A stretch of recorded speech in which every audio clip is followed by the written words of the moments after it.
ನೋಡಿ, ಅವರ ವಿರೋಧ ಪಕ್ಷದ ನಾಯಕರು, ಅವರು ಏನೂ ಕೆಲಸ ಮಾಡೋಕ್ಕಾಗಲ್ಲ. ಇಂಥ ಹೇಳಿಕೆನೇ ಅವರಿಗೆ ಅಸ್ತ್ರ. ಬೇರೆ ಏನಿದೆ ಅವ್ರಿಗೆ? ಅವ್ರ ಅಭಿವೃದ್ಧಿ ಕೆಲಸ ಮಾಡ್ಕೊಳಕ್ಕಾಗ್ತದ ಅಥವಾ ಯಾವುದಾರ ಕಾರ್ಯಕ್ರಮ ಅನುಷ್ಠಾನ ಮಾಡೋಕ್ಕಾಗ್ತದ? ಅವರು ನಮ್ಮನ್ನು ಎಚ್ಚರಿಕೆ ಕೊಡ್ತಾ ಇರಬೇಕು, ಅವ್ರು ಹೇಳ್ತಾನೆ ಇರಬೇಕು, ನಾವು ಕೇಳ್ತಾನೆ ಇರಬೇಕು, ಅಷ್ಟೇ ತಾನೇ. ಅದರಲ್ಲಿ ಹೊಸ್ತೇನಿದೆ? ಹೇಳ್ತಾರೆ ಅಶೋಕಣ್ಣ ಪಾಪ ಇನ್ನೂ ಹೆಚ್ಚಿಗೆ ಹೇಳ್ತಾರೆ, ಏನಿಲ್ಲ. 2028ಕ್ಕೆ ಕಾಂಗ್ರೆಸ್ ಸರ್ಕಾರ ಬರಲ್ಲ, ಸೊ ಹಾಗಾಗಿ ಈಗಲೇ ಕುರ್ಚಿ ವಿಚಾರ ಕಿತ್ತಾಡ್ತಾರೆ. ನಾನು ಹೇಳಿದ್ನಲ್ಲ, ಅವರು ಕಾರ್ಯಕ್ರಮ ಮಾಡೋಕ್ಕೂ ಬರಲ್ಲ, ಕಾರ್ಯಕ್ರಮ ಅನುಷ್ಠಾನ ಮಾಡೋಕ್ಕೂ ಶಕ್ತಿ ಅವ್ರಿಗೆ ಕೊಟ್ಟಿಲ್ಲ, ಸರ್ಕಾರನೂ ಇಲ್ಲ. ಈ ಕೈಲಾಗ್ದೇನು ಏನು ಮಾಡ್ತಾನೆ, ಮೈ ಪರ್ಚ್ಕೊಳ್ತಾನೆ. ಹಾಗೆ ಪಾಪ ವಿರೋಧ ಪಕ್ಷದಲ್ಲಿ ಕೂತಾರು. ವಿರೋಧ ಪಕ್ಷದ ಕೆಲಸನೇ ಏನು?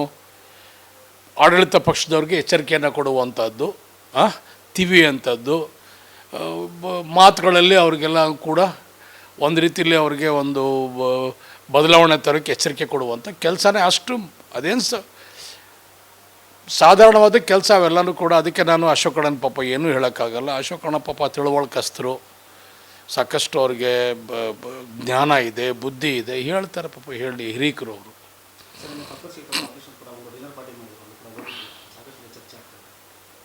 ಏನು ಡಿನ್ನರ್ ಪಾರ್ಟಿ? ಬರ್ಡೇ ಮಾಡ್ಕೋಬೇಡದ?